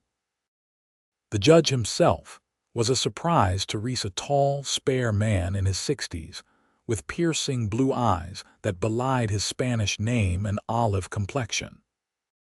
He greeted Carlos warmly as an old friend, accepted Maria's hospitality with gracious charm, and regarded Reese and Nayeli with open curiosity rather than prejudice. So, he said once they were all seated in Carlos's study, I understand you have quite a story to tell me. Over the next hour, Reese and Nayeli recounted the events that had brought them to this point, finding Takoda injured, healing him, the confrontation with Bennett, and their flight south. The judge listened attentively, occasionally asking a clarifying question but otherwise allowing them to speak without interruption. His clerk took detailed notes in a neat, precise hand. When they had finished, Rodriguez turned to Nayeli directly. Miss Mescalero, did you kill the trapper Jebediah Hawkins? She met his gaze steadily. I did. And your reason? He shot Takoda, intending to kill him for his pelt, she replied without hesitation. When I intervened, he turned his gun on me. I had no choice. Where did this occur exactly? On my land, Reese interjected. The northern section of the Broken Arrow Ranch. Hawkins was trespassing, setting illegal traps. Rodriguez nodded thoughtfully. And this wolf Takoda, he is important to you. He is sacred to my people, Nayeli explained. A messenger between worlds, a guardian spirit. The judge's expression revealed nothing of his thoughts. I see. He turned to his clerk. Mr. Peterson, please note that the alleged killing occurred on private property, in defense of self and property, against an individual engaged in illegal trapping activities. The young man nodded, adding the information to his notes. Now, Rodriguez continued, addressing Reese, why did you not bring this matter to the local authorities immediately? With all due respect, Your Honor, Reese replied. There isn't a lawman in the territory who would give a fair hearing to an Apache accused of killing a white man, no matter the circumstances. So you took the law into your own hands. The judge's tone was neutral, but his gaze was sharp. I protected someone who deserved protection, Reese said firmly, just as I would have protected any innocent person on my land. Rodriguez studied him for a long moment, then turned back to Nayeli. How long have you known Mr. Faulkner? 5 days, she answered honestly. The judge's eyebrows rose slightly. 5 days, And in that time, he has risked his life, his ranch, and his standing in the community for you. Yes, Nayeli said simply. Why do you think that is, Miss Mescalero? Nayeli glanced at Reese, a small smile touching her lips. Because when I asked him to heal Takota, I told him I would know if his heart was true. She turned back to the judge. And it is. The simple declaration hung in the air, its sincerity unmistakable. Rodriguez's stern expression softened almost imperceptibly. Carlos, he said, turning to his friend, you vouch for Mr. Faulkner's character. Without reservation, Carlos confirmed. He is a man of honor. And you, Maria? The judge looked to Carlos's wife. What do you say of Miss Mescalero? Maria met his gaze steadily. She speaks truth, Emilio. The wolf is healing under her care. Her heart is good. Rodriguez nodded, apparently satisfied. He conferred quietly with his clerk for several minutes, the young man occasionally referring to his notes. Finally, the judge turned back to face them all. Here is what I propose, he said, his tone formal. I will issue a ruling finding that the killing of Jebediah Hawkins was justifiable homicide, committed in self-defense and in defense of property, on land where Hawkins was trespassing while engaged in illegal activities. He held up a hand to forestall Reese's thanks. However, such a ruling will mean little if Marshal Bennett is determined to pursue his own version of justice. What do you suggest, Your Honor? Reese asked. A legitimate marriage, the judge replied directly, if Miss Mescalero becomes Mrs. Faulkner. She gains certain protections under the law. Bennett would have a much harder time pursuing her, especially with my ruling on record. Reese glanced at Nayeli, his heart racing. They had spoken of marriage, but as a future possibility, not an immediate necessity. Her expression revealed nothing of her thoughts. I would be honored to make Nayeli my wife, Reese said carefully, if that is her wish as well. All eyes turned to Nayeli, who sat straight-backed in her chair, her face composed. Among my people, she said slowly, marriage is not a matter for laws and papers. It is a joining of spirits witnessed by family and blessed by the elders. Rodriguez nodded respectfully. I understand, Miss Mescalero. But in this territory, a legal marriage would provide protection that tribal customs, unfortunately, do not. I know this, she acknowledged. I am asking if we might have both the white man's ceremony for protection and a ceremony honoring my people's ways. Of course, Reese said immediately. However you wish it to be. Maria leaned forward, her eyes bright with purpose. I can help with the traditional aspects, she offered. While our customs are not the same as the Apache ways, there are similarities. We could create a ceremony that honors your traditions. Nayeli smiled at the older woman gratefully. Thank you, Maria. Well then, Rodriguez said, a hint of satisfaction in his voice, it seems we have a wedding to perform. As it happens, I am authorized to conduct civil marriages. He glanced at his clerk. Peterson can witness, along with Carlos and Maria. Today, Reese asked, surprised at the speed of developments. Unless you need time to reconsider, the judge inquired, one eyebrow raised. Reese looked at Nayeli, who met his gaze with calm certainty. No, he said firmly, today is perfect. What followed was a flurry of preparation. Maria took Nayeli to prepare, offering one of her own dresses modified with some of Nayeli's beadwork for the ceremony. Carlos provided Reese with a fresh shirt and his best vest, clapping him on the shoulder with fatherly approval. You're sure about this? Carlos asked as they waited in the main house. It's happening rather quickly. I've never been more sure of anything, Reese replied honestly. From the moment I found her with Takota, something changed. It's as if I was waiting for her without knowing it. Carlos nodded understandingly. I felt the same when I met Maria. Some connections defy explanation. The ceremony took place at sunset in Carlos's garden, which Maria had hastily decorated with wildflowers and colorful woven blankets. Judge Rodriguez presided with dignified grace, his words simple but meaningful as he joined Reese and Nayeli in marriage. Nayeli looked stunning in Maria's dress, which had been skillfully altered to incorporate elements of Apache design. Her long black hair hung loose down her back, adorned only with a single eagle feather. Her dark eyes shone with emotion as she spoke her vows clearly and without hesitation. Reese, for his part, could hardly believe that this extraordinary woman was becoming his wife.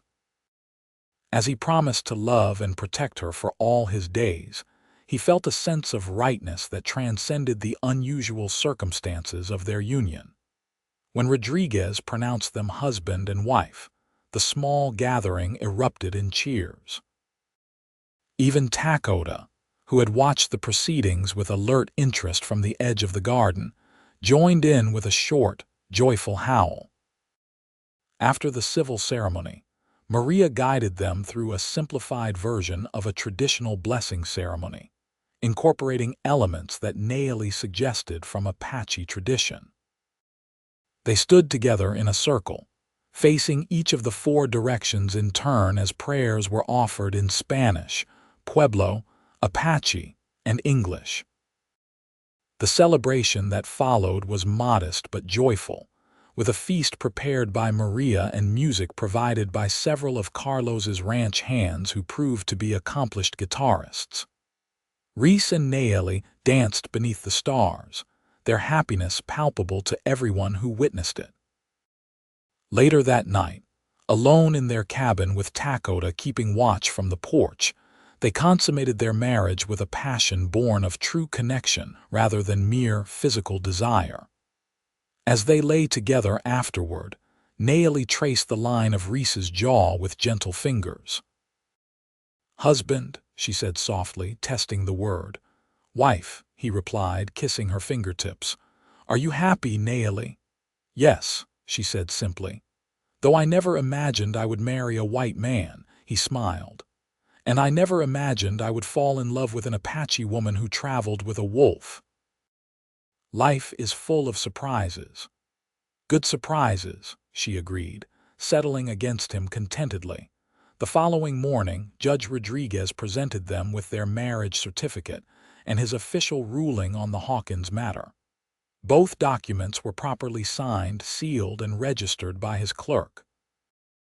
"This should provide legal protection," the judge explained, "but it won't stop Bennett entirely if he's determined enough.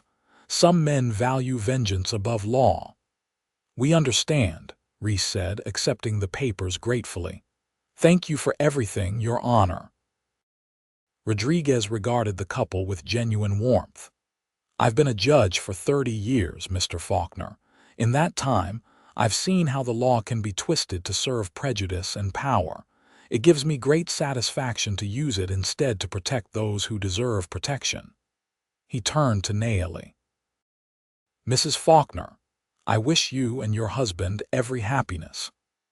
After the judge departed, Reese and Nayeli spent 2 more days at Carlos's ranch, enjoying the peace of their new marriage and allowing Takoda additional time to heal. The wolf's recovery was remarkable. By the 2nd day, he was running without any visible limp, his strength fully returned. On the morning of the 3rd day, they prepared to return to the Broken Arrow. Carlos provided fresh horses and supplies for the journey, along with the promise of his continued friendship and support. "Bennett will be waiting," Maria warned as she embraced Nayeli in farewell. "Be cautious." "We will," Nayeli assured her, "and we will return to visit when it is safe."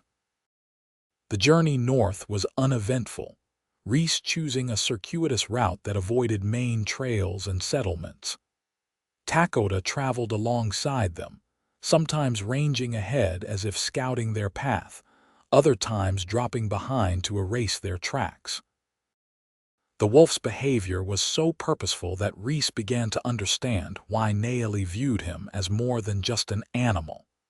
They reached the southern boundary of the Broken Arrow on the evening of the second day. Reese led them to a secluded line shack similar to the one where they had first hidden, wanting to assess the situation before approaching the main ranch house. "I'll ride in alone tomorrow," he told Nayeli as they settled in for the night. "Find out if Bennett is still around and what Thomas knows." She nodded, though concern shadowed her eyes. "Be careful. Bennett is not a man who forgets." "I have our marriage certificate and the judge's ruling," Reese reminded her. "The law is on our side now." "Laws are only as strong as the men who enforce them," Nayeli observed wisely. "And we are far from Judge Rodriguez's protection here." Reese couldn't argue with her logic. "All the more reason for you to stay hidden until I know it's safe." At dawn, Reese rode out alone, promising to return by midday. Takoda remained with Nayeli, the wolf seemingly understanding his role as protector in Reese's absence. As Reese approached the main ranch house, he was relieved to see normal activity men working in the corrals, smoke rising from the cookhouse chimney, horses being readied for the day's tasks. Nothing suggested the presence of unwelcome visitors. Thomas spotted him first, hurrying over with a mix of relief and concern on his weathered face. "Boss, thank God you're back. Bennett's been raising hell all over the territory looking for you." "Is he here now?" Reese asked, dismounting. "No, he left 2 days ago," Thomas replied. "Said he was heading to Santa Fe to get a territorial warrant for your arrest." Reese smiled grimly. "He's going to be disappointed when he gets there.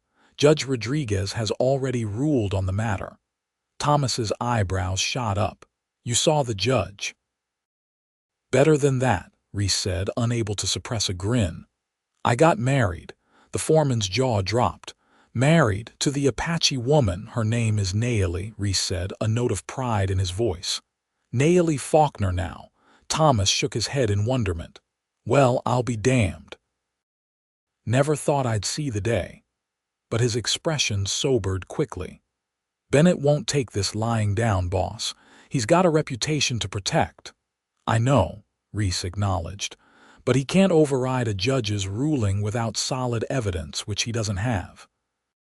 And he can't touch Nayeli now that she's my wife, not legally anyway."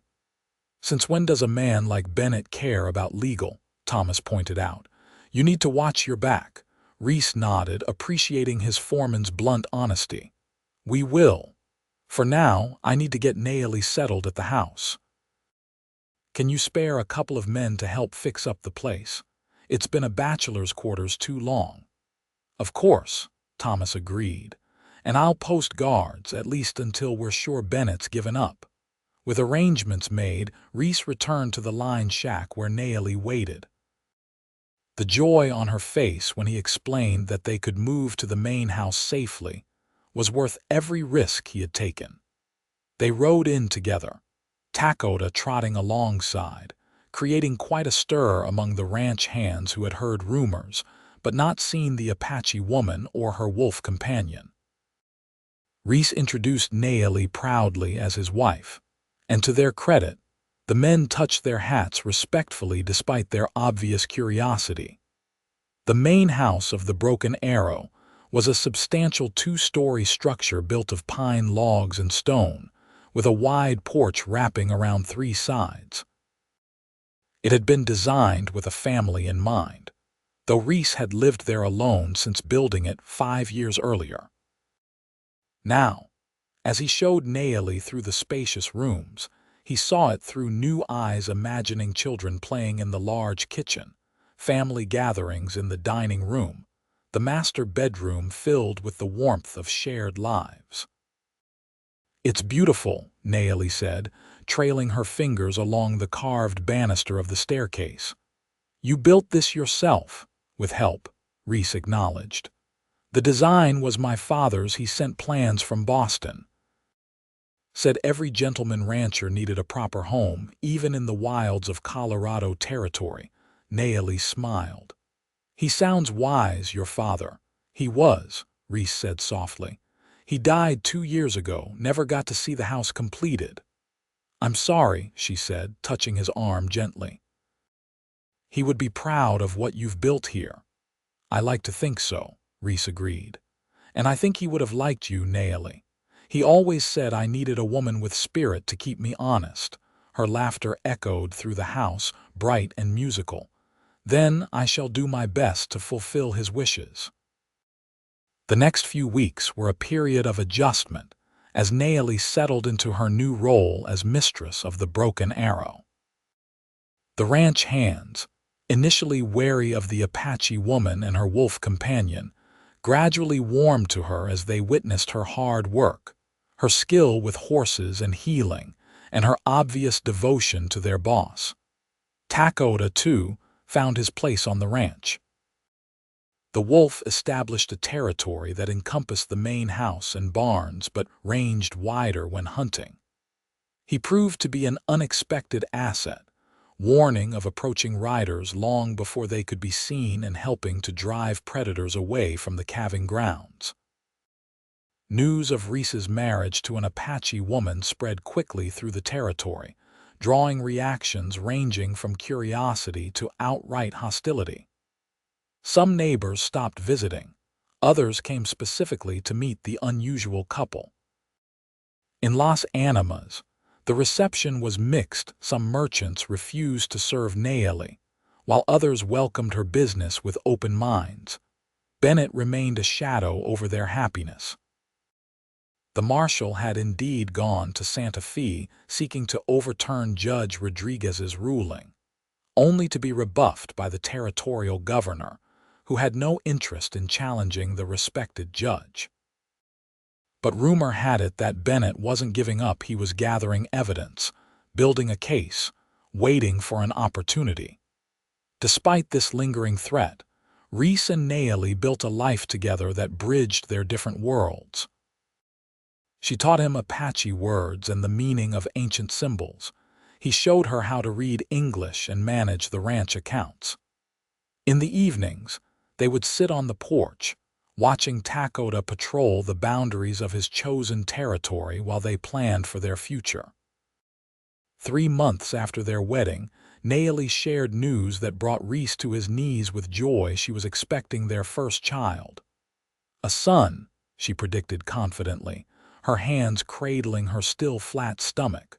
Strong like his father, wise like his ancestors. Or a daughter, Reese suggested, covering her hands with his. Fierce like her mother, kind like her grandmother, Nayeli smiled. Either way, a bridge between worlds. The pregnancy progressed smoothly through the autumn months. Nayeli remained active, refusing to be confined by her condition. She established a garden of medicinal herbs near the house, worked with the horses she had come to love, and began teaching some of the ranch wives traditional healing methods they eagerly sought to learn. With winter approaching, Reese expanded the house, adding a nursery adjacent to their bedroom and a study where Nayeli could preserve the stories and traditions of her people in writing a project she had begun at the urging of Maria, who had visited twice since their wedding. It was during the first heavy snow of December that Bennett made his move. Reese had ridden to Las Animas for supplies, leaving Nayeli at the ranch with Thomas and the hands. The day was clear but bitterly cold, the landscape transformed into a world of white silence. Nayeli was in the kitchen, preparing medicines from her dried herbs, when Takoda suddenly appeared at the window, his breath fogging the glass, his posture alert and tense.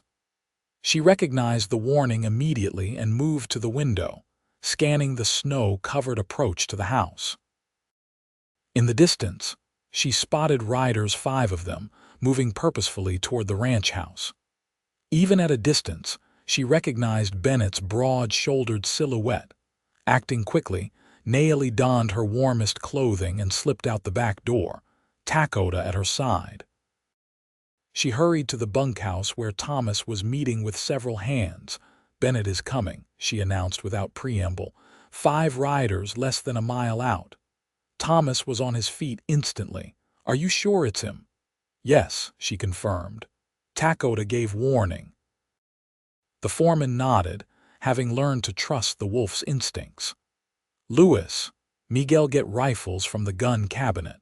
Roberto, fetch the horses and bring them around back. Jack, find the judge's ruling and marriage certificate in the boss's desk. We may need them." As the men scrambled to follow orders, Thomas turned to Nayeli. "You should hide, madam. The root cellar behind the cookhouse. Bennett won't think to look there." She shook her head firmly. "I will not hide in my own home." "Mrs. Faulkner," Thomas said gently, "you're carrying the boss's child. Think of the little one." The reminder of her responsibility to her unborn child gave Nayeli pause. After a moment's consideration, she nodded reluctantly. "Very well, but take Takota with you. He will help if there is trouble." As if understanding her words, the wolf moved to Thomas's side, his hackles raised, his amber eyes fixed on the distant riders. Nayeli made her way to the root cellar, a well-constructed underground room accessed through a trapdoor behind the cookhouse. It was cold but not uncomfortable, lined with shelves of preserved foods and supplies. She settled on a bench, wrapping a blanket around her shoulders, and waited. Above ground, Thomas and the armed ranch hands positioned themselves on the porch of the main house, rifles ready but not aimed.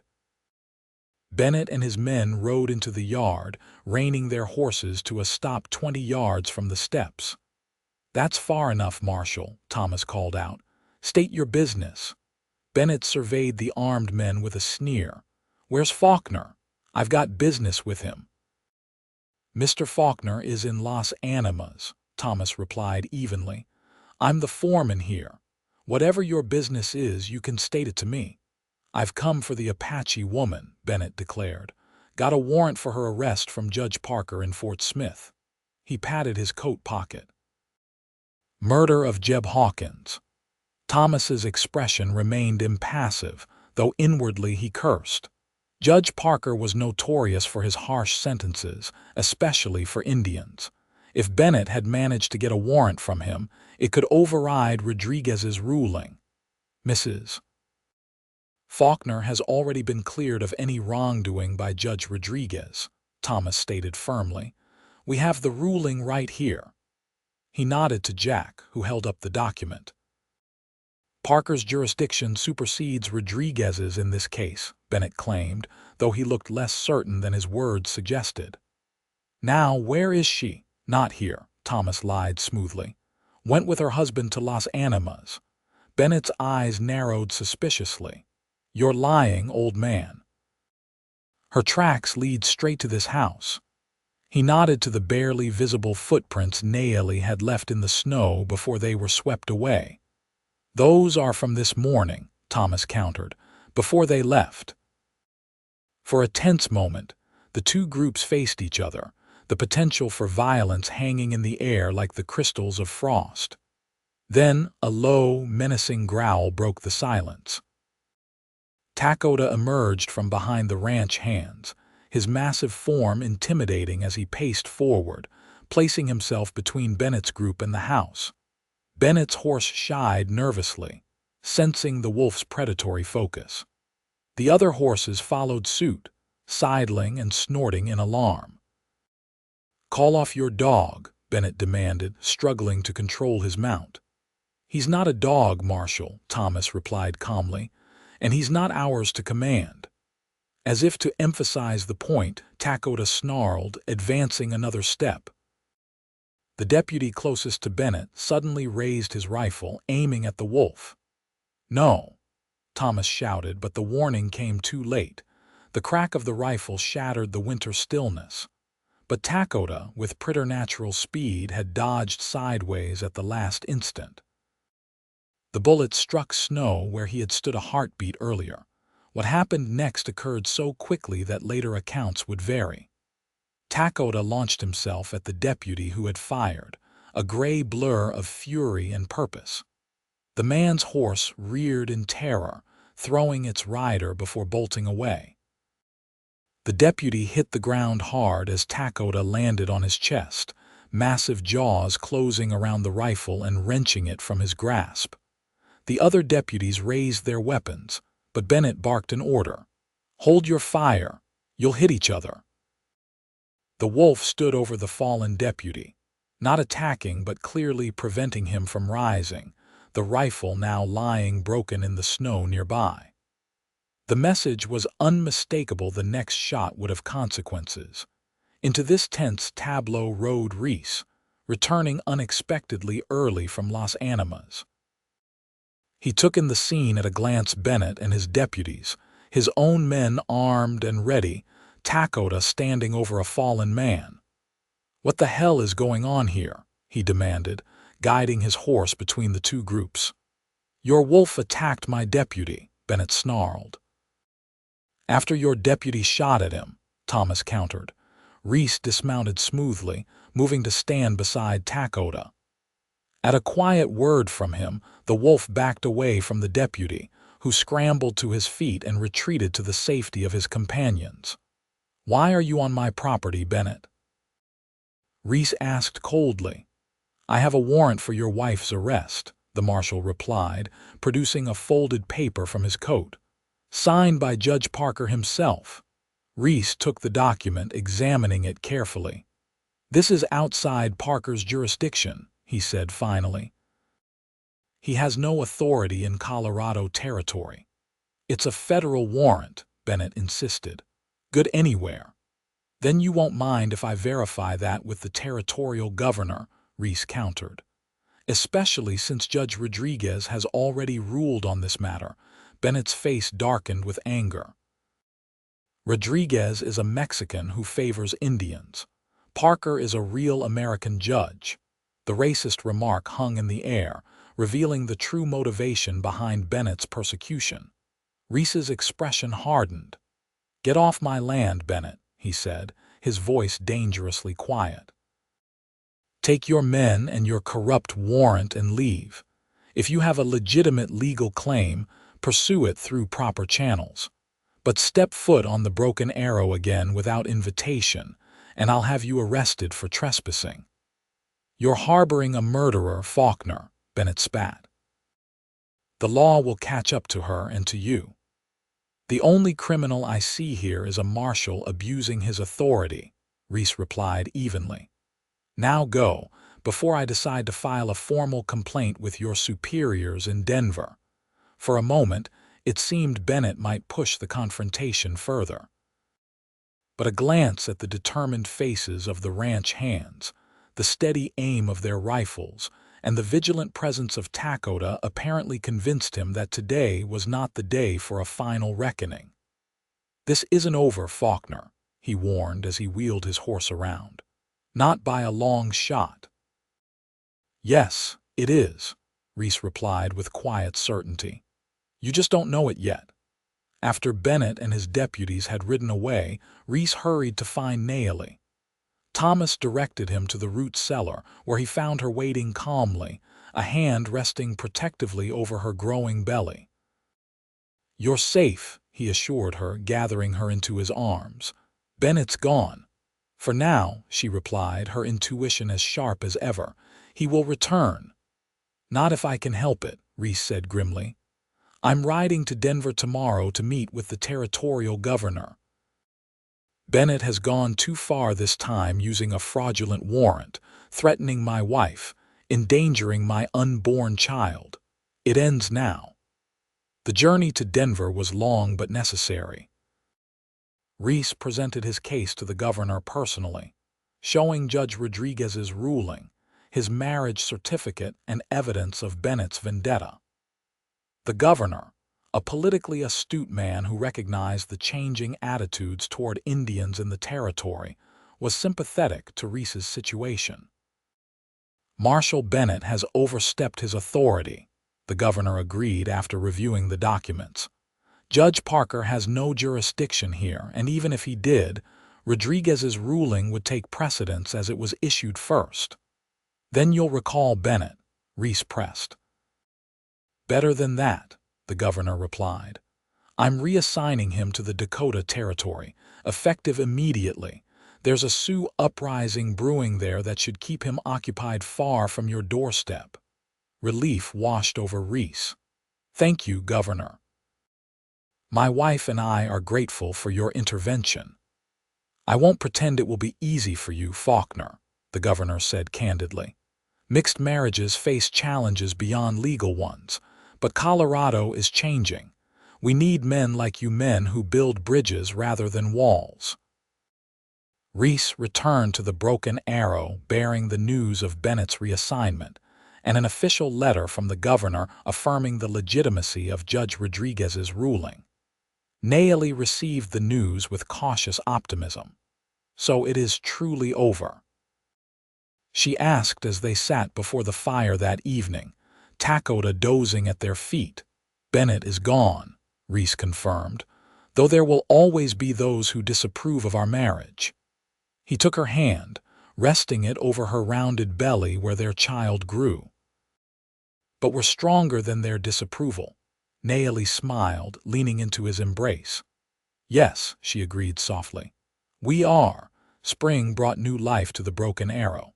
The rangeland turned green with fresh grass, calves frolicked beside their mothers, and in early April, Nayeli gave birth to a son. They named him Thomas Carlos Faulkner, honoring both the loyal foreman who had stood by them and the friend who had helped them in their time of need. The boy was strong and healthy, with his mother's dark eyes and his father's determined chin. From his earliest days, he seemed to share a special bond with Takota, the wolf maintaining a patient vigil outside the nursery window each night. He will be a bridge between worlds, Nayeli predicted as she nursed their son, with the strength of both flowing in his veins. As the years passed, the Faulkner family prospered and grew. A daughter, Maria, joined them 2 years after Thomas, followed by another son, James, the year after that. Each child inherited the best of both parents, Nayeli's connection to the natural world and ancient wisdom, and Reese's determination and vision for the future. Takota remained with them through it all, seeming to age more slowly than an ordinary wolf, his bond with the family deepening with each passing season.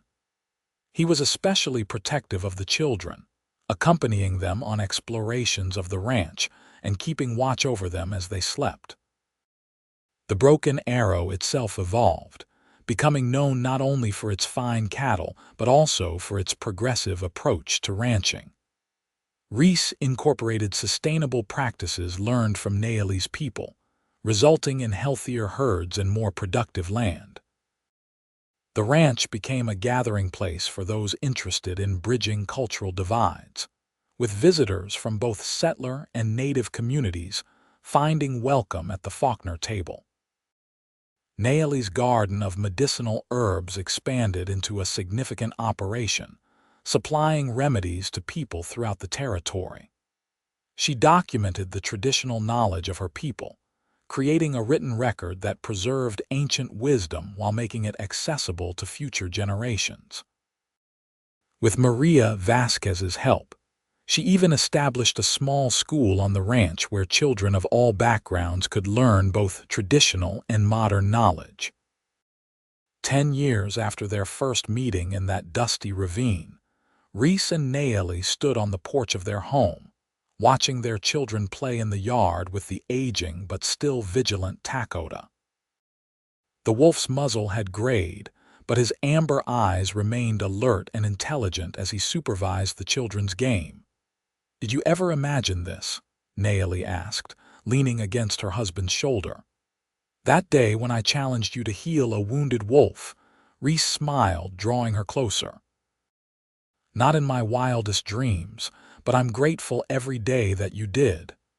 You proved your heart was true," she said softly, "as I knew it would be."